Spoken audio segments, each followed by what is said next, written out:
City builders. You know how sometimes you want to just build a city, but it's way more expensive and bothersome than you feel like dealing with? Well, lucky for you, there's a whole genre in video games that lets you do it for way cheaper, and that's what we're checking out today. I've been really excited about this video because I've been a fan of city builders for a long time now, and I find the early game phase particularly fun. Don't show me a bunch of land unless you want a city founded and abandoned in the span of about 6 days, because I'll start a damn city on you. I'm a city starting son of a bitch.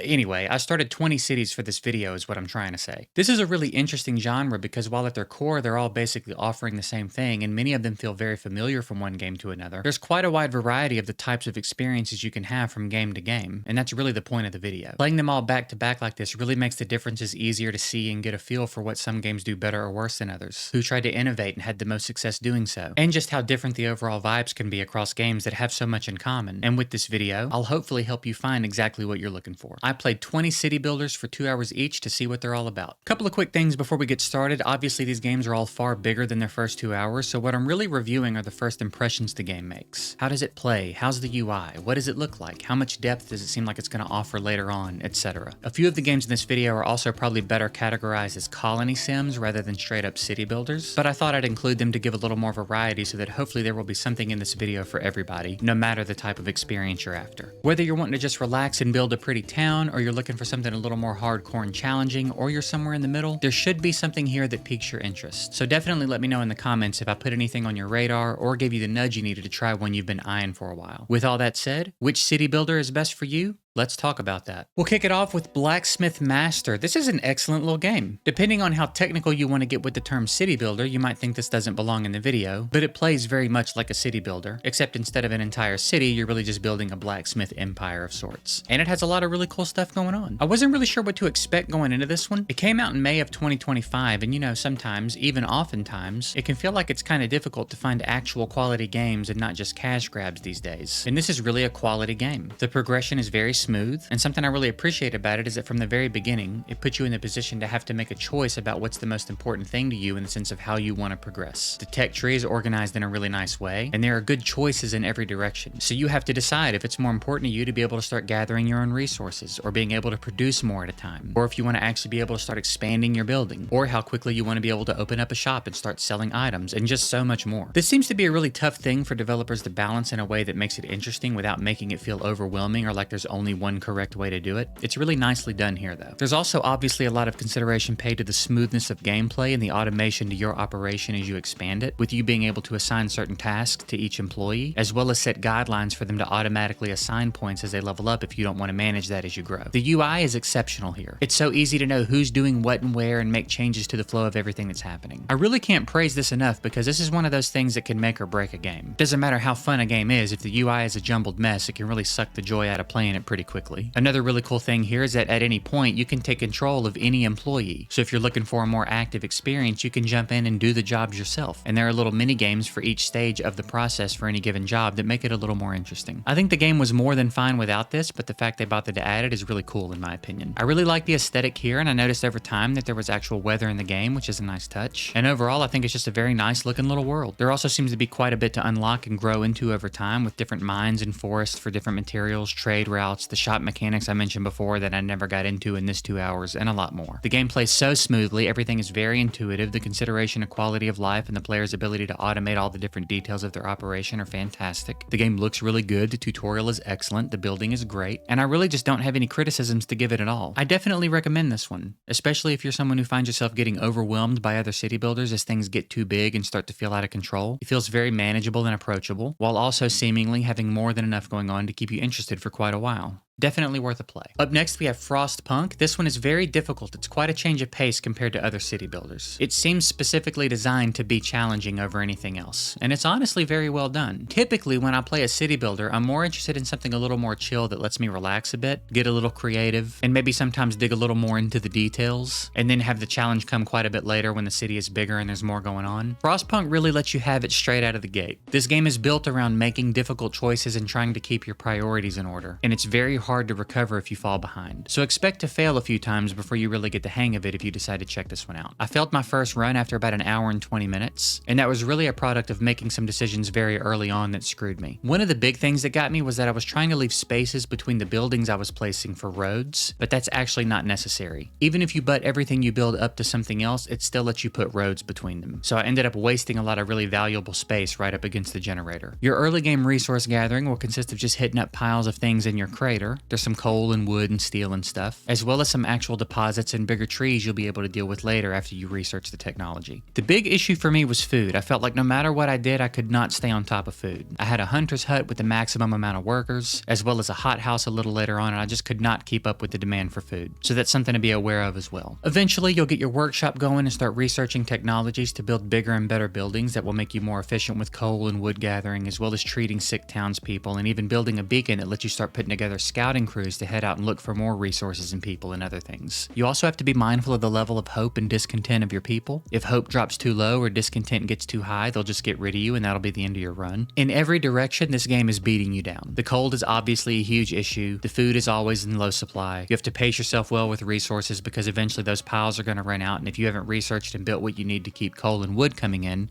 you're going to be screwed. People will die, leaving your buildings understaffed. There are events that pop up and try to nudge you into signing certain laws, and you'll have to decide which one makes the most sense for you and your people. It's just a really difficult game. But that's not to say it's not also really fun and very well made. It's an excellent game. It looks beautiful, it plays very well, the UI is great, it's not clunky or hard to control or manage. It does a pretty good job of giving you all the information you need at any given time. My second run got off to a much better start. I utilized my space a lot more efficiently. I prioritized food much more aggressively and much earlier, and that seemed to help a lot. And I also didn't let the game force me into things I wasn't ready for. In my first run, every time the game would tell me I needed to do something, like build the workshop and a beacon, for example, I would make it a priority. But the second run, I sort of tried to make sure I was as in control of everything as I could be before I added anything else to the agenda. I'd definitely say this game is worth a try. It's very well made, and as long as you know what you're signing up for, it's really fun. If you want a city builder that really puts some emphasis on giving you a challenge from day one, I don't reckon there are many better options than this one. Moving right along, we have Let's Build a Zoo, and this is a cute little game, and there's a surprising amount of content here. It's definitely silly. It doesn't take itself too seriously as a zoo simulator, but that's not to say the systems aren't all well put together or that you could play it like a bit of a vanilla zoo sim if that's what you wanted to do. What I mean by that is that there are things like crossbreeding and black market dealers, and at one point I got offered a robo-lion in exchange for any animals that die in my zoo, stuff like that. I imagine this can get quite ridiculous if you want it to. It's got a really cute little style to it. It's pretty satisfying to make each enclosure the best it can be in the sense of decorations and enrichment and all of that. Everything is easy enough to manage. The UI isn't bad, and overall I'd say it's fairly easy to navigate and figure it all out. You'll have to hunt for a few things early on, but it's not too bad. The way you add animals to your zoo is a bit confusing at first, and the tutorial sort of leaves you hanging on the topic in my opinion. You get animals for your zoo, at least in the early game, primarily by trading certain variations of your animals to other zoos. I had my rabbits and geese, and for several in-game days could not figure out how to get any new animals, because every trade available to me required an animal I didn't have. One of them required a goose, but I only had my two, and neither of them were the right variation, so my thought was I'd just wait on my geese to breed, since that's what my rabbits were doing, and I'd unlocked several variations of those at this point. My geese just wouldn't breed on their own, and I finally found the nursery in the research tab and was able to use that to breed them, and then things started moving forward again. So just be aware you're going to want to get that nursery as soon as possible. It's kind of cool. You're basically trying to map the genome of all the different species in your zoo by discovering all the different variations. And then the more you unlock, the more options you have to mess around in the splicer, which is where you do your crossbreeding. So again, I imagine as you keep playing, you can really make some wild stuff. The map is also huge. By the time you unlock everything, you're going to have a gigantic zoo. So if you like to expand and decorate, you're probably really going to like this, because not only are there a lot of different buildings and enclosure types and decorations, but a lot of different variations of a lot of these things as well. So you can almost certainly make it look the way you want it to look. There is quite a bit to manage here between the expected food and water and enrichment and all the different elements of an enclosure. But you'll also have to manage dealing with animals when they die, getting a farm going, managing your transportation both in the zoo and out of it, hiring and maintaining employees, research, breeding, splicing, and probably a lot more than I even saw in my 2 hours. This is a really solid, silly little sim that has a shocking amount of character and content in it, and one I could definitely see justifying sinking a bunch of time into if what you're seeing is doing anything for you. For sure worth checking out. Next we have Against the Storm, and this is such a cool concept for a game. It's a city builder with some heavy roguelite elements, and it's really just brilliant. As I've mentioned, my favorite part of these games is often the establishing phase, getting a city started and sort of finding the layout and all that. And with Against the Storm, that's sort of what the game is having you do, and it just gets more challenging as you progress through the game. So by the time you're building bigger cities, you're so familiar with the flow that it's unlikely you'll ever hit a point where you feel overwhelmed. overwhelmed because you've done it so many times before that you have a good grasp of everything that's happening. I had a blast playing this one. There was clearly a ton of effort put into this game. The tutorial is excellent and the in-game guides are all full of information and laid out very well. There's a lot of lore in the game if you're into that. Your townspeople consist of humans, beavers, and lizards, at least in the early game. I don't know if there are more races later, but they will all do any job you assign them, and they each have a couple of specialties.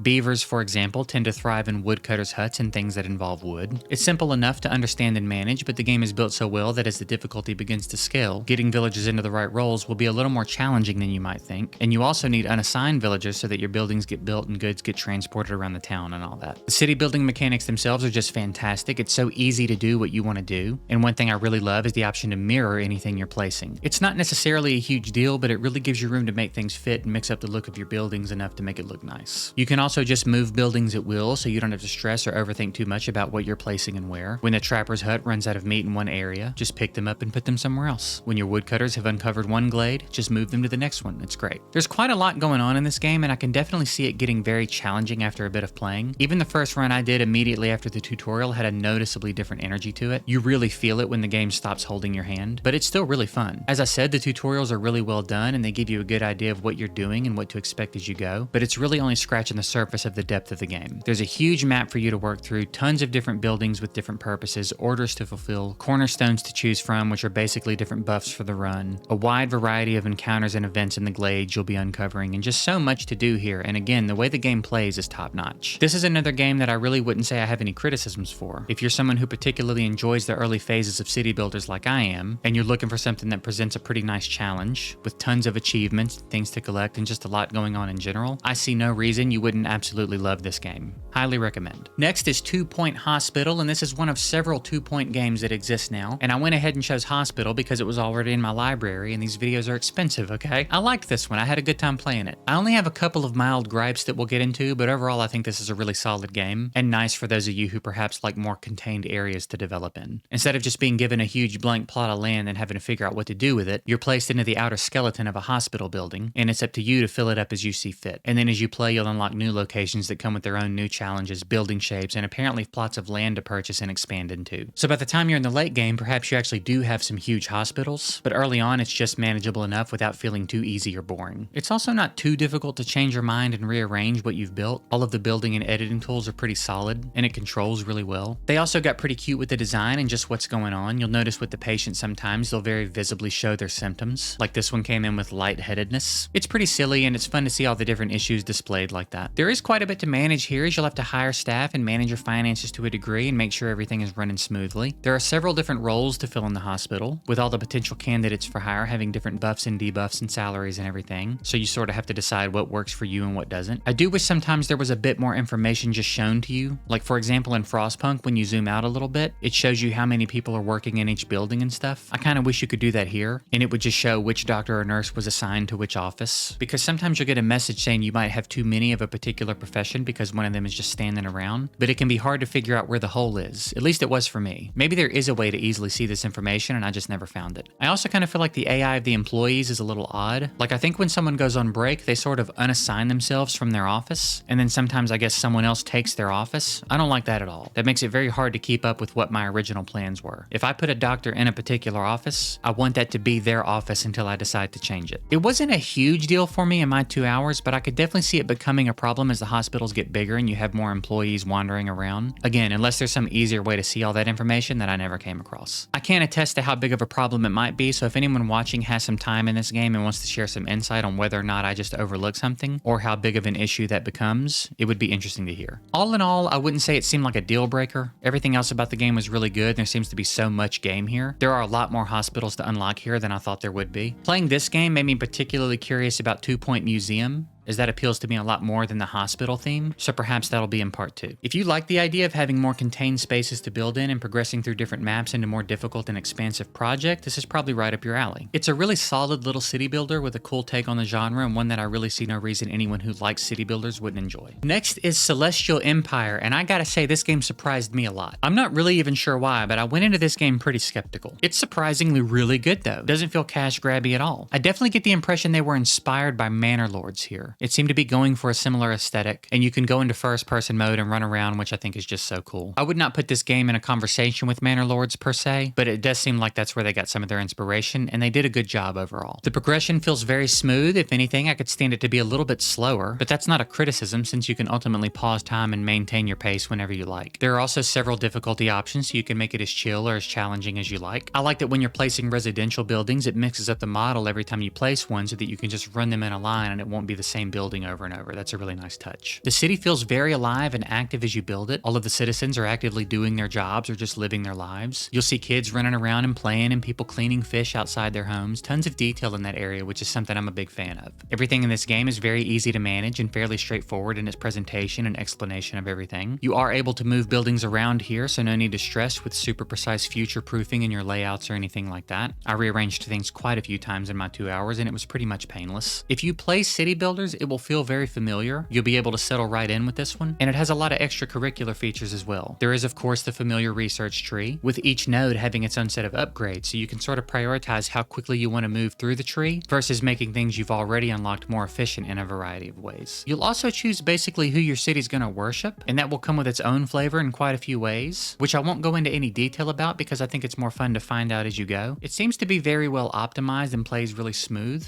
I didn't really have any issues while I was playing. This one really had my attention. I found myself very invested in what I was doing and what I was planning to do. I really just like everything about what they did with this game. It's a really damn good city builder. There's a solid amount of quality of life here that just keeps things flowing, like holding right click while WASD moving your camera to speed it up, or if you try building a building you haven't researched yet and you have the points to unlock it, clicking it will open the research tree and take you straight to where it is. And just a lot of little things like this that show the developers play these games and their own game quite a bit and are really trying to make it a good experience in every way they can. The UI is also really solid. I have no complaints about it at all. I honestly have no complaints about anything with this game. Again, it really surprised me. Right around my 2 hour mark, I built my trade post and could have started working to establish my caravan routes and stuff, which will open up the game quite a bit, I imagine. And I'm sure there's a lot more to come the longer you play. The map is huge, so there's plenty to grow into. It's finding games like these that are why I love making these videos. I'd probably have never played this one otherwise, and instead it's one I'm almost certainly going to revisit and sink some time into. I highly recommend checking this one out. I can't imagine you'd regret it. Moving along, we have Clanfolk, and this is an incredible game. I really love this little game. There's quite a bit to talk about here. I actually think I underestimated this game a bit based on the art style, but holy cow, was that a mistake. This game is very deep. There are so many different things to unlock and build, and all the systems are so intricate and yet easy to control and manage. It's a very impressive game. Also probably more of a colony sim. They had some fantastic ideas on how things should work here. You basically start off by picking your starting clan, and I'd highly recommend you pay attention to the tutorial because it's very thorough and actually shows you some very useful, cool stuff that I'd imagine is going to be crucial for managing things a little bit later on. The way you can automate jobs and prioritize who does them and to what extent is just fantastic. One example are the eel traps. You set a couple of eel traps in the water, and you apparently have to be very careful not to overfish your lakes and rivers because you can deplete your source if you're too aggressive about it. So what you can do is set it so that each trap will only catch a certain number of eels. You can then pick a member of the clan and make that their top priority, and then set a repeating job to cook and then store the cooked eels. So with the 2 traps, you're basically preparing 20 cooked eels a day, and no more, so that you don't overfish the area. You can do this with literally everything. Through your inventory, you can go into the Tools tab, and anything you've already crafted, you can set an amount to try and always have on hand, so that when that tool breaks or something, there should always be one ready to use. It's like this in literally every single direction. I am just blown away at the level of detail and depth here, and I'm dying to know what this game looks like after even just a dozen hours or so. It's almost overwhelming how much and how fast you just keep unlocking new things. New storage containers, new building materials, new tools. There's so much. I also really like the look of the game. I know the characters aren't super high def or anything, but I like them, and I think the world itself is actually really pretty. And again, lots of attention to detail. The lighting from the fires is really nice, and just the way the lighting changes throughout the day and stuff is really pretty. The day-night cycle is also very long, which I appreciate. At night, if everyone's sleeping, the fastest speed increases to 12x, so you can get through the night pretty quick. I also found myself actually getting attached to my little people. Big shout out to the baby of the clan, Catherine, for being an absolute menace. She'd fall in the poop hole and get stuck, refuse to go to bed at night, get too close to the fire. She was really keeping everyone busy, as though they didn't have enough to do. I think that's really cool that the babies are coded to, well, act like babies. And it just sort of seemed like everybody has their own little personalities. It's very cool. I kept trying to just build everything I was unlocking, and as you can see here, it quickly started to look like a tornado ran through. So for my last 30 minutes or so, I really tried to focus on getting everything organized and laid out in a way that actually made some sense. I did get a house of sorts built a bit earlier, but in this last 30 minutes, I built a covered add-on to put some stuff under that was getting damaged by the rain. terrain, tried to get workstations that were related to one another in the same area, and just get all the stuff that was scattered all over the place cleaned up. I think it started to look pretty nice by the end, and I really feel like I was starting to hit my stride around the 2-hour mark. This is a phenomenal game. I'm blown away at how good this one was. Perhaps the most surprising game in the video, just really, really good. I would highly recommend that everybody check this one out if you haven't already. It's fantastic. Moving along, we have Kingdoms and Castles, and I've played this one a decent bit over the years. I had over 20 hours in it before this video, which isn't a ton, but it's enough to make the point, I'd say. I really enjoy it, and I think it's among the more approachable city builders if you're new to the genre, or perhaps just don't typically like the ones that are super in-depth. This game doesn't have an overwhelming amount of buildings or mechanics, but it still has enough going on to be interesting for a long time, and it does have some things that you can get into later on in the game that make it a bit more complex, with things like reservoirs and aqueducts and exploration ships and things like that. Everything in the early and mid game is very easy to follow and manage. It's pretty intuitive. I actually really like the style of this game too. It's not realistic in the slightest, but I do really like the choices made here, and I think it goes very well with the overall vibe. And there are actually a lot of really cute little details you'll notice as you build. One example is that when you build roads that branch or intersect, it will add little street signs. It does have several difficulty levels and customization options, so if you find yourself hating the dragon and or Viking attacks, for example, you can turn those off. And honestly, if you're newer to city builders, I see no reason to have them on. There's more than enough going on here to keep you engaged and challenged as you learn, and if at any point you would like an extra challenge, you can just turn them back on. If you're interested, this is my old file I used to play. It's over 100 years in and has over 800 citizens, and it gives you an idea of what things will look like a little bit later in the game. If you have threats on, you'll definitely hit a point where you need to start emphasizing castle walls and different military squads and things like that, as well as external trade and more extensive planning as you expand. So as I said in the early game, it's very approachable and easy to keep up with, but later on it can get a bit more complex and deep, so don't write it off as being too simple or anything. The progression is very smooth and you can sort of grow at your own pace, so I don't imagine there would ever come a time where you really feel overwhelmed by what's going on, because it's up to you how fast the new things roll out and what becomes part of your build. As I said, I'm a big fan of this one. I'd recommend it to any city building fan, but particularly to anyone newer to the genre or that has found themselves overwhelmed by city builders in the past. I think this is an excellent one to cut your teeth on, and who knows, you might like it enough to not even feel the need to play any others for a while. Up next is Fabledom, and this one is really cool, man. I've had this in the library for a long time, so it was nice to finally get around to it, and it did not disappoint. I'll start off by saying I love the aesthetic here. It's very fairy tale vibes, and it does it very well. I also just think it's a really pretty game, and they really honed in on the details here. If that's something you tend to enjoy, there's plenty of it to enjoy in this game. One really cool thing about this one is each little house you build, you can adjust the size of the plot and choose which little add-ons go in the plot. So like a dog house or a beehive or an apple tree. There are several options, and if you're not bothered, you can just hit randomize and it'll add stuff for you. It doesn't seem super important, so whatever you like seems to be fine here. This game is easy enough to follow and understand, but it rapidly sneaks up on you, and before you know it, you're behind on important resources and trying to keep up with all the events happening, and it can get a little overwhelming. It's a pretty dynamic game in that sense. There's way more than just city building going on here. There are other regions on the world map for you to interact with. Something about the starting settings indicated there's some degree of romance options here, and I met one of the other representatives from a different region, and there's quite a bit going on with the relationship system in general. Random things will pop up in your map, like I got offered a magic bean, and of course I took it and planted it. So now there's a beanstalk growing in my town that was actually visibly growing, and after some time I'd apparently be able to climb it. There's a hero you'll unlock when you build a certain building, and you actually send him around areas you've unlocked to interact with a variety of different events and points of interest. I got cursed by a witch at one point, and all my citizens turned into skeletons for a while, which doubled their food intake, and I never fully recovered from that. I built a street theater, and you can zoom in and watch whoever you assign to it perform. It's just oozing with charm in that way. There are so many little things to appreciate, and the systems all seem very well thought out and implemented. I also get the impression the game is only going to continue to pretty aggressively expand, so I imagine if I were to put another couple of hours in, there would be a whole new review to write about the new things I discovered. It was a pretty great play, and I really enjoyed the level of customization I had within the available building options. I think it really adds a lot to the experience and really gives you that much more room to play around with your creativity. Also, quick tip, be really aggressive about your wood gathering. I think only in my last 20 minutes or so did I start to actually get ahead of myself. I was basically waiting on wood the entire time I played, even with 2 fully staffed foresters with add-ons. Your town grows by having housing available for the new villagers that arrive every few days, and right around the 2-hour mark, I unlocked the ability to recruit commoners, which are a step up above peasants. I don't know specifically in what ways, but it goes peasants, then commoners, then nobles, and each seem to come with their own housing and other buildings. I began the construction of a townhouse so that I could start getting commoners, but they are very expensive, but also seem to offer much more advanced and functional add-ons than peasant housing, so that'll be cool to explore as I continue to play.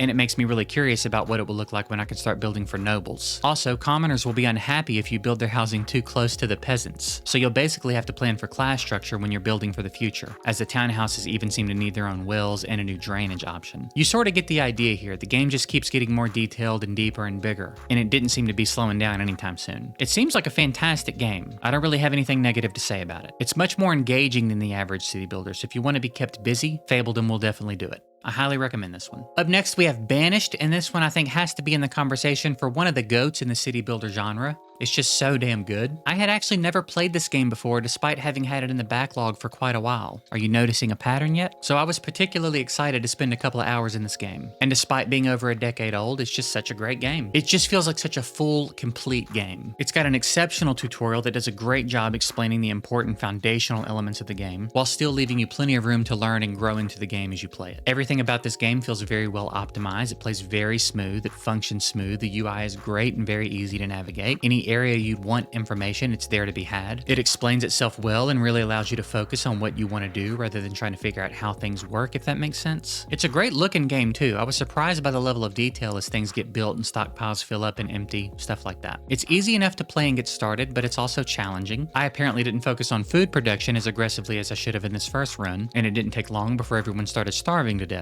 So I started a new run at around the 1 hour mark, 25 minutes of which was spent playing the tutorials, and decided to focus a bit more on making sure my priorities were in order and that I was actually taking care of my people instead of just trying to build as much stuff as possible. And it went much better. I got my little residential area going, a fishing dock, a farm with a cherry tree orchard behind it. I designated areas away from town for things like foresters and gatherers and hunters, and eventually even started development of a mine and a quarry. Things were actually going great, and then a goddamn tornado came and killed like 14 of my people and destroyed all my homes. So I'd suggest turning off natural disasters for the first playthrough. The game is challenging enough without them, I promise. There are a lot of details to get into in this game. You have to be pretty on top of where you're assigning people to work, what types of limits are necessary on the production of things like firewood and tools, and just make sure you're expanding at a manageable rate so that everything stays taken care of, occupied, and that your town has room for people to grow into as the population grows. And again, if you're someone who likes to micromanage a bit and get into the statistics of how and what your city is doing, there's plenty of that here. Again, I think it's one of the GOATs, and if you're a fan of the genre and have never played it, I'd say it's time to fix that and dump a few hours into it. Next is Surviving Mars, and this is a really cool way to make a city builder. It sort of reverses the progression in the sense that you're starting with machines and trying to build up to having humans. I think this is a really cool concept and exceptionally well realized and implemented. But I do want to mention before we get into it that this game seems particularly complex and deep. And even if you're familiar with city builders, it's going to take a little bit to feel like you have a grip on what's going on. That's how it was for me, at least. It took me around an hour just to get through all the tutorials, and they're very good, but it's also clear they're just showing you very foundational things. There's plenty more beyond them to figure out. For everything available and required, I'd say the UI is very well done. You will have to dig around a bit while you're learning your way around, but again, for how much is in the game, I think they did a great job with it. There is quite a bit to manage here. You have to, of course, focus on resource management, as well as scanning sectors around your starting area to open up what parts of the map are available to you, with each completed scan showing you what kinds of resources and deposits and other information there is to know about the area. Generating and managing your power output is crucial, and there are several different ways to approach managing that, from shutting buildings down manually to setting shifts for when they operate and so on. Your goal is basically to develop to a point that you can start having humans sent and begin colonizing Mars, which opens up the game pretty significantly in the sense of what types of exploration and resource gathering and all the different systems you sort of scratched the surface of when it was just your drones. There are also different work shifts and worker slots to manage in all the buildings within each dome you build, and you'll need to maintain control over who is going where. Let's say you have a dome primarily focused on research, for example. You're going to want to prioritize scientists for that one, and if you have another dome related to mining, you'll want geologists. Every system in the game seems to be pretty deep, but it's honestly all pretty intuitive too, so I don't think this will be one of those situations where you have to try to learn the game in spite of itself, if that makes sense. It's also a really fantastic looking game. I think they did a really good job here, and I really love all the details of the drones and different extractors doing their jobs, and all the effects of all those things happening on the environment and stuff. I bet it's really cool when you have a few domes and a bunch of people all doing their thing. This seems like a very well put together game, and honestly one of the more unique city builders I've played. It's also just really fun and interesting, but again, just be aware you're probably going to spend quite a bit of time in the learning phase. Definitely recommend it if you're someone who likes a challenge and really digging into the details. Next is SimCity 4 Deluxe, and I put this on the list because it's the oldest SimCity game I could find on Steam, and I don't think I've ever actually played a SimCity game, so I thought it would be cool to check one out. This one came out in 2003, and it really feels like it came out in 2003. And that's not to say there isn't some cool stuff going on here, but there's just a lot that feels outdated in this game. But also, let me be clear that while I'm going to talk about the things I didn't like, they're not criticisms on the same level as the other games. I'm not expecting it to have the same level of quality of life and functionality as modern games. But I still gotta talk about my experience, you know? There's no WASD movement, which is tough to get used to, and nowhere to edit keybinds that I could find. The camera movement feels a little janky, and overall the game is just clunky, which again, old game, so perfectly fine for it to feel clunky. I'm just saying I'm not quite sure I feel like this game holds up as well as something like Unreal World that was released in 1992, a game that I covered in my survival games video that I think is one of the best survival games you could play. It can feel a little clunky at times too though, so it's not always a huge deal. My PC also just really didn't like this game. It does the thing where it rearranges all your desktop icons when you launch it. I had several crashes. I lost the first city I was working on over an hour in. The tutorial sort of bugged out on me here and I couldn't finish it. Also, the tutorial never told me how to rotate buildings even though it wanted me to rotate a building here, so I had to Google it to proceed. And it's the home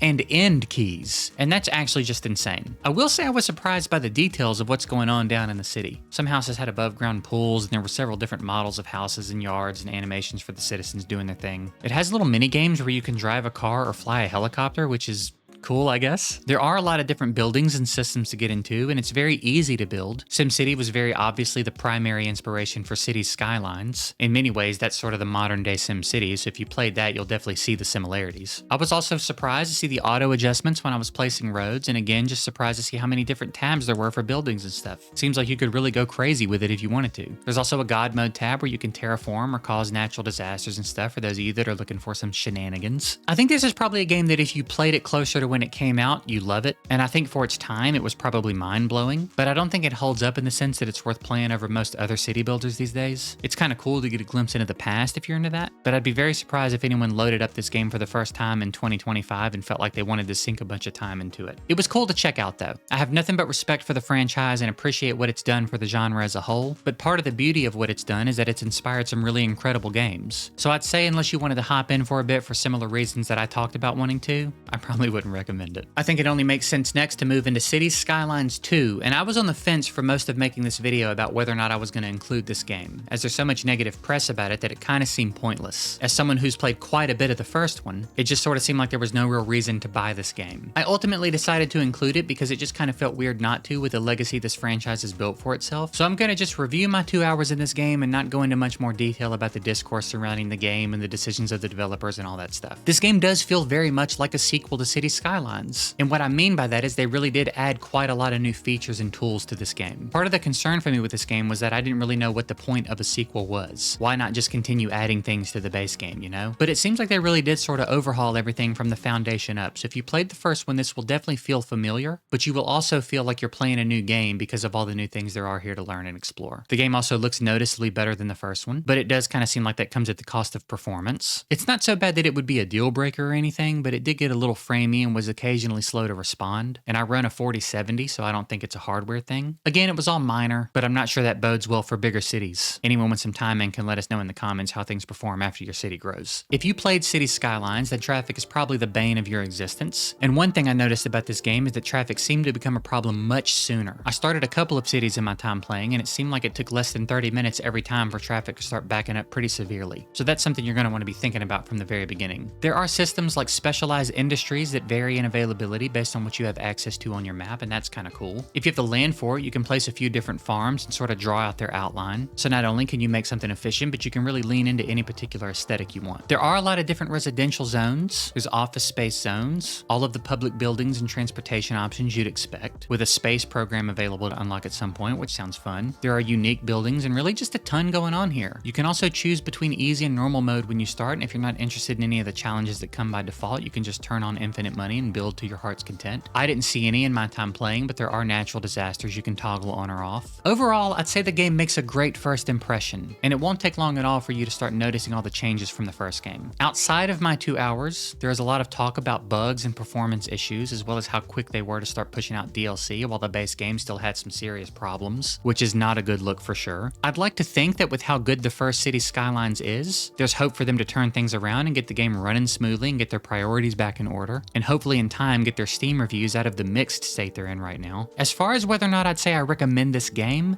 That's a tough call, honestly. Strictly based on my time playing, yeah, it seemed great, and really seems to have taken what they did in the first game and built on it nicely. But you do also have to consider everything surrounding the game right now. My suggestion would probably be to hold off on this game for a bit and see if they're able to turn it around. There are so many other games in this video that you can feel much more sure about purchasing, and I see no reason to gamble. So for now, I'm gonna say that I don't recommend it, but hopefully someday that'll change. Up next is Norland, and it's definitely more of a colony sim, and while it looks a lot like Clanfolk, it's a very different experience. Norland really leans more into the medieval aesthetic than Clanfolk did, but even beyond that, they are surprisingly different for how similar they look. It really gets into the details of what everyone is doing, and it's really interesting. Also, this is random, but my king and queen would occasionally like slapbox each other and then go to their room and bang. So that was interesting. This game was quite a lot of fun, and the longer I played it, the more it surprised me with the level of detail and just what's possible to do here. The game is of course focused around growing and managing your civilization, but also your relationships with the other cities and leaders and stuff around the map. There's a pretty big emphasis on trade and relationships, and it's really cool to see how it all ties in. There's also quite a bit of customizing you do when you're creating your run. It reminded me of Project Zomboid to a degree. You can decide how many people you're starting with, what their backstory is, what their actual stats are, what buff and debuff they'll have, and so on. It's pretty cool. You have to have your lords learn things by reading in the library, which will unlock new buildings and things. And what's really interesting about that is that once you unlock something, it's unlocked, but all the bonuses you get from whichever lord read the specific book actually die with the lord if and when they die. So you need to be mindful of who is doing what, and careful about just loading up all your knowledge into one person. You will occasionally get visitors from other regions, sometimes even lords, and it mentions that based on their personalities, they'll be looking for different things. And it even mentions sexual adventures, which seems to indicate that I guess if you wanted to, you could run a brothel in your town. It really seems like one of those games where you can kind of try to do whatever you want to do if you'll take the time to learn how to do it. As deep and complicated as the game is though, it rolls it all out at a pretty nice pace, so it's pretty easy to keep up with what's going on. But you'll definitely feel the pressure of how much there is to learn before you really have a solid grasp on what's going on. It's also very easy to build and navigate the UI.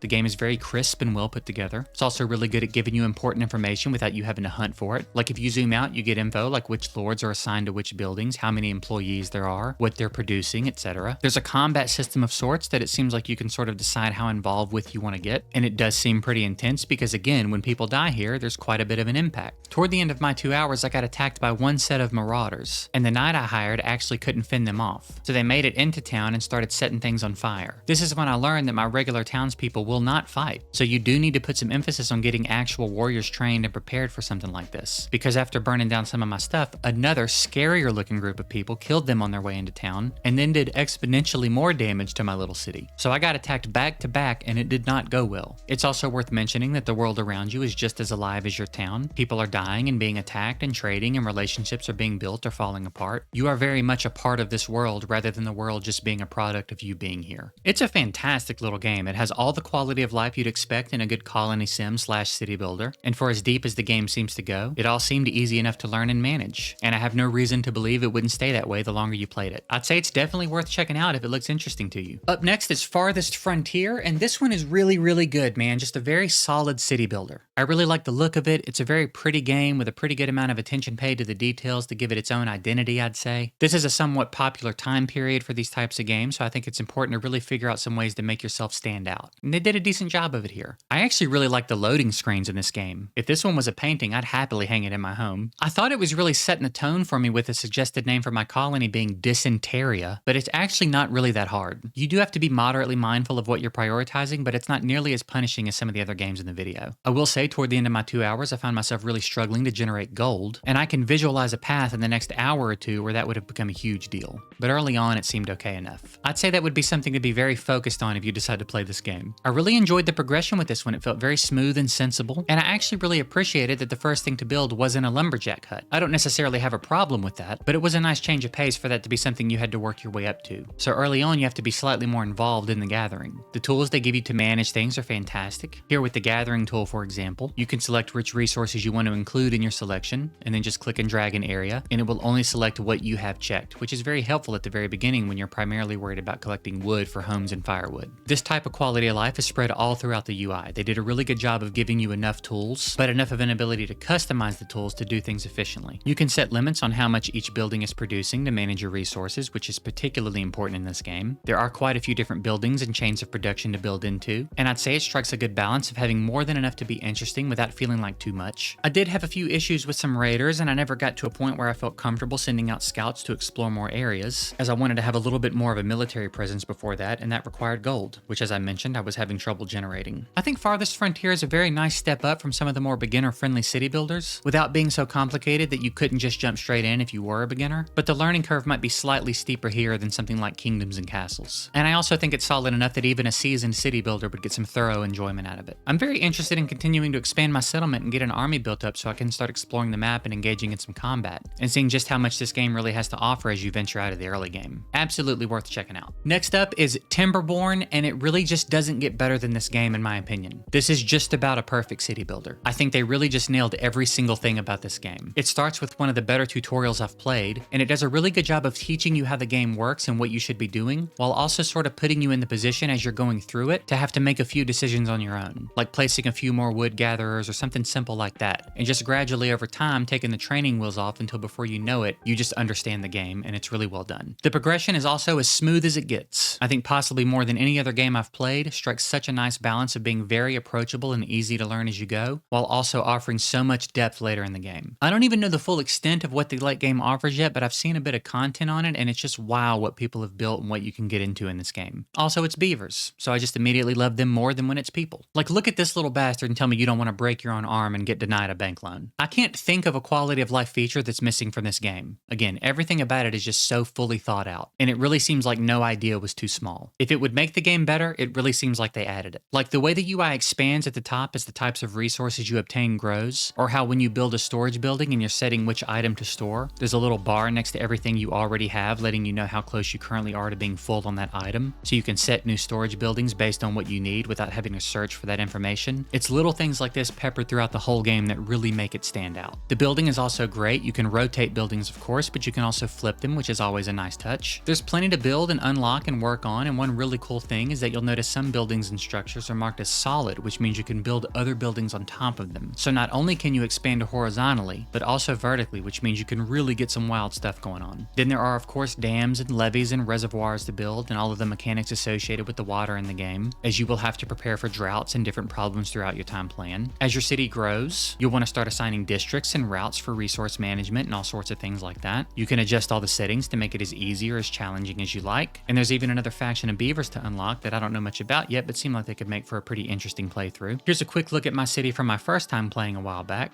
I think this is maybe around 3 or 4 hours of playtime, and you can see a little bit more what's going on here, but this still doesn't even begin to showcase what's possible later on. I really do think this is a perfect city builder. I can't imagine what would make this game better. It's one that I legitimately have no criticisms at all for, and if you like these types of games and haven't played this one yet, that should change as soon as possible because it's just an incredible game. Next is Foundation, and this ended up being one of my favorites from the whole video, and it was one of the last ones I played. This was yet another game I'd had my eye on for a while and just never got around to, but I really enjoyed myself here, and I'd say more than any other game in the video, this is the one I really felt compelled to keep playing. There's just a lot of stuff going on here that's so different, and I really like it. It's also very customizable, so if you just want a cozy builder, you can do that, and if you'd like a good challenge, that's also here. One of the things this game does so well for me is make all the things that tend to be a little more complicated or involved really easy to approach, like trading, for example. That's typically something I don't really spend a lot of time getting into because it tends to just seem a little more complicated than I'm in the mood for, but as important and meaningful as it is here, it's very streamlined and something you don't really have to spend much time thinking about. You make the required resources to initiate a trade route with the surrounding region, which will unlock the ability to buy or sell certain items that you can easily manage from this menu, and then you simply hit the up arrow to have an ongoing buy order or the down arrow to have an ongoing sell order, and if you want to keep a minimum of any particular item in stock, just set it and that's it. From there, it's pretty automatic, and over time these trade routes will level up and you'll be able to do more with them, but it's so easy to manage. Another thing I really enjoy here is the zone painting. Think something more along the lines of city skylines. You don't actually build individual housing. You paint residential zones and leave it to your villagers to build what they want where they want, and I really like seeing how that turns out. They're also pretty efficient. They do a good job of rotating and filling the space you give them. Paths will also start developing naturally depending on where different buildings are, and I also love that. There's quite an emphasis on things developing naturally outside of what you're controlling, and it's really satisfying to watch it happen. There are some elements of the building system that I'm also a huge fan of. The controls themselves are top-notch, but a lot of buildings in the game, as you unlock upgrades, give you the ability to start building add-ons that affect the building in a variety of ways, whether it be more workers or more efficiency or whatever. You also have your manor that has a lot of different add-ons, so you can customize it to your heart's desire while also adding the important parts of it like a tax office and stuff. And eventually you start graduating into bigger things like castles. This is another one that feels very approachable, but it seems to promise a lot of depth the longer you play. The progression is exceptional, everything is very smooth, and you can move your buildings around as you expand and need to rezone, and you will absolutely find yourself rezoning. It does require them to be rebuilt, but it doesn't cost new resources. It's just the building phase, which is totally reasonable. I think they did a fantastic job here of making a game that feels familiar to the genre while also innovating and trying some new things, as well as the way they implemented some of the more typically in-depth systems like trading. It really seems like a lot of thought went into this game, and I'm really glad I finally played it and will absolutely continue to play it. I definitely recommend you check this game out. Moving along, we have Manor Lords, and I think this is hands down the best looking game in the video if you're looking for realism. This game is just beautiful, and at certain angles and zooms it could pass as reality. And on top of that, the details, man, the details. It's like there was no detail too small for this game. You can lock the camera to any random NPC and just watch them live their life, and it's so good. The woodcutters will go through the entire process of creating firewood. The lumberjacks cut down trees, debranch them, chop them into logs, and store them so that they can be delivered to the storehouse once it's built. It's really awesome how every single task in this game is broken down into steps that make sense, and you can actually watch your townspeople do them. It doesn't really matter, but I know some of you are as into that as I am, and it's here in spades. The game is just also really fun and well made, which is very impressive because it's such a small dev team. I think it started with one person, and over time it's grown slightly, but still relatively small compared to AAA devs that are regularly pumping out terribly made games. This was definitely a passion project, and one where the creator was seemingly not willing to compromise the vision. I think this was the most wishlisted game on Steam at one point. There are a few different ways to play the game too, so it's really cool that it sort of caters to different groups of fans of city builders. If you want to just keep it chill and build, you can do that, but there is also a pretty heavy focus on military advancement and conquering territories in other game modes, and it's pretty customizable, so you can really tailor it to whatever kind of vibe you're after. This is a game where I'd say the learning curve is a bit steeper than most. There is a lot to learn and manage here, even in the chiller game modes. You will be spending some time getting used to navigating the UI and juggling families around to different buildings depending on your needs early on, but it's thankfully pretty well optimized in that sense. The UI is well done, you can access whatever information you may need at any given time fairly easily, and it's pretty easy to understand early on. The building is really cool and a bit different than anything else I think I've played. Residential areas, for example, you will build by setting anchor points on as big of an area as you decide, and the UI sort of gives you the information about what's going to be possible here based on what you're outlining. Each home can sort of have a bonus job if you give them enough space for it, so something like a small vegetable garden or chickens and other livestock, with more becoming possible as you unlock it in the research tree. Everything can also be upgraded, which will come with a variety of perks as well as visual changes. You will eventually unlock the manor, which will open up the game a bit, as well as start establishing trade routes with other territories, which again will be its own new full system to learn. And then if you're playing a mode where combat is on the table, that's also a whole extra sector of gameplay to try to manage. It's a really full game already, but the developers continue to improve and add to it over time, with no signs of slowing down anytime soon. I think this is absolutely one of the best city builders on the market, particularly if you're into realism and looking for any degree of immersion. 100% add this one to your library if it's not there already. It's a must play. Up next is Dwarf Fortress, and this is just one of the coolest games of all time in my opinion. I am so in love with this game, and if you've never heard of it, you might be judging it based on how it looks, but just hear me out. First off, this is definitely a colony sim and not so much a city builder, but as I said, I wanted to include a few just to mix it up a bit, and this is just a pure colony sim. These little guys are about as close as I think it gets to NPCs with souls. They have thoughts and feelings and reactions and struggles and likes and dislikes, and it is actually insane how deep it goes. It really makes you think about simulation theory. Like, are we all just someone else's game of Dwarf Fortress? This game is incredibly complex. It will take you a really long time to get a decent grasp on what's going on, and I honestly don't even know how long it would take to master this game. It came out in 2006 and it looked like this, and then in 2022 it released on Steam with the graphical overhaul you're seeing here, and there are people who have been consistently playing this game since 2006 who very likely still don't know everything there is to know about it. You will watch dwarves live and die, fall in love, lose their minds, become legends. As you explore, you'll come across other races and all kinds of different beings underground and wildlife, and it's just such a full, deep, complex world. For as complex and as deep as everything is, it's easy enough to navigate, although you will need some time to get the general idea of where you should be looking for things. Here we have the Workshops tab and the Construction tab, and some of these tabs open up other tabs and so on. You'll guide them by telling them where to mine and build, assigning workstations and living quarters, creating work orders, and just so much more. There's no way I could tell you all of it. This is a game that I think is very much worth watching a few guides on if you're new. Having someone walk you through the early stages can really make it feel less intimidating, and as you get more comfortable with the basics, you'll be able to focus a little bit more on not only some of the more involved systems and chains of production, but also the individual dwarves and what's going on with them. It can be very interesting sometimes to sort of follow one around for a little bit and see what they're doing and thinking and feeling. I'm really bummed out that all of my old saves are gone. I guess I lost them when I got a new PC, but I had a couple of civilizations going and there were some really interesting things happening in them. In one, I dug down too far and forgot to close up the hole, and a race of lizard people came up from the depths and killed everyone in my colony. I've also had ghosts. My friend had a dwarf that slowly lost his mind and wouldn't stop crafting some random item. I can't remember what it was, a guitar or something, until finally snapping and attacking other dwarves until they finally had to kill him, and then he haunted them. They'll create religions. It's just unbelievable how much is going on here. If you're even slightly interested in this concept, I really think you should try this game. If I haven't made it clear, I'm a huge fan of it. I had over 40 hours in it before this video and I was still very much a beginner, which on one hand might make it seem overwhelming, but on another hand is really cool. It's virtually impossible to get bored with this game because there's so much to do and learn, and even once you do learn it, it's still a lot of fun because of how dynamic the game is. Every time you play, it's a new set of dwarves, all with their own personalities and tendencies and experiences, so you'll never have the same playthrough twice. It can definitely be a little intimidating at first, and it does take a bit to learn, but it's so worth it. And I don't think I've ever played a game that delivers the experience that Dwarf Fortress does. It's very unique, and I really hope you'll give it a shot. And last, but certainly not least, we have Town to City, and this is the game I was most excited to play for the video. I've had this wish listed since I first heard about it, and by the time I purchased it, I'd already planned this video. So I've been holding out on playing it until now, and it far exceeded all of my hopes. This is a really nice little game. It's very much a cozy game. It definitely has some management, and as the city grew, it got a bit more involved, but compared to most other games in the video, this is a very relaxing play. For starters, I think this game is gorgeous. I really like this voxel art style, and it really gives the game its own little charm in the genre, and the way it plays because of this style is fantastic. One thing I really like is the system for adding roads. You can have it set to basically just paint wherever you move your mouse, or there's a line tool, and you can control how wide or narrow it is, as well as the material. There's a substantial amount of customization here for just the paths, and there's potential to do some really cool stuff if you want to take the time. You can also upgrade the roads later on with a paintbrush that you just color over them with, and it only upgrades what's there. It doesn't pave new roads, so you don't have to worry about affecting what you've previously laid down. It's also the same with residential buildings. You will unlock the ability to upgrade them to 2- and 3-story residences later, allowing them to hold more families, as well as upgrade them to artisan homes a little later on, which is really nice because it basically eliminates the stress of trying to future-proof your town layout. You can just build basic homes everywhere, and whenever you decide where the fancier part of town will be, simply upgrade those homes to artisan homes and build around them appropriately. I was also pleasantly surprised about an hour in when it directed me to the world map and sent me to a second city, where you'll be more focused on farming and providing for your first city. That's another really cool idea, so you don't have to try to block out a bunch of space for farmland in your first city. You can basically hop over to your other town, manage your agricultural side of things, which also has to be grown and developed just like your first city, just with a bit of a different vibe, and then head back to the first town and continue your business side. There's also a third map that at the time of recording isn't here yet, but I'm very curious to see what that one is all about. All of the systems here are fairly easy to learn and manage, and it does seem like a lot of thought went into how to make this game as cozy and relaxing to play as possible. There's very little stress here. You'll start getting requests in the form of mail from your citizens, and they'll ask you to do specific things for them. Here, one of the kids asked me to make him and his friends a maze, and another asked me to make this little cemetery. Others would ask for a fence, or for an outdoor reading spot. Just random things like that make you sort of step out of your plans and potentially your comfort zone to a very light degree and make you explore building some things in your town that you otherwise may not have even considered. And I think it really contributes to making everything look better and a bit more natural. Again, I just can't get over how pretty this game is. Just look at some of these views. This is a really wonderful little city builder that just seems to have done everything right. All of the tools you'd expect to be here are here, and in some cases even better than most other city builders. It's got more than enough quality of life, the UI is great, any information you could ever want is very easy to access, access. It's all easy to understand, and it's just really fun. I'm very excited to see what people build with this game the longer it's out, as well as how the game continues to develop. It has all the promise in the world right now, so hopefully the devs keep doing what they're doing with this game, because so far they're doing a fantastic job. I know sometimes a game being in early access can be a bit of a deterrent, but honestly, if they never dropped another update, I still think it's worth the price. Highly recommend you check this one out. And that's going to do it for this video. I hope you found a couple of new games to check out, or maybe got the nudge you needed to try one you've had your eye on for a while. Let me know if you decide to pick any of these up, and I will definitely do another video on the genre in the future, so leave me some suggestions of some city builders you'd like to see in the next video. If you haven't and you feel compelled to do so, hit the like button as that can help get the video out to more viewers. Subscribe if you want to see more of what I do in the future, and the algorithm thinks you'd really like the video on the screen right now, so see if it's right. I appreciate you guys watching, I hope you have a good one, and I'll see you next time.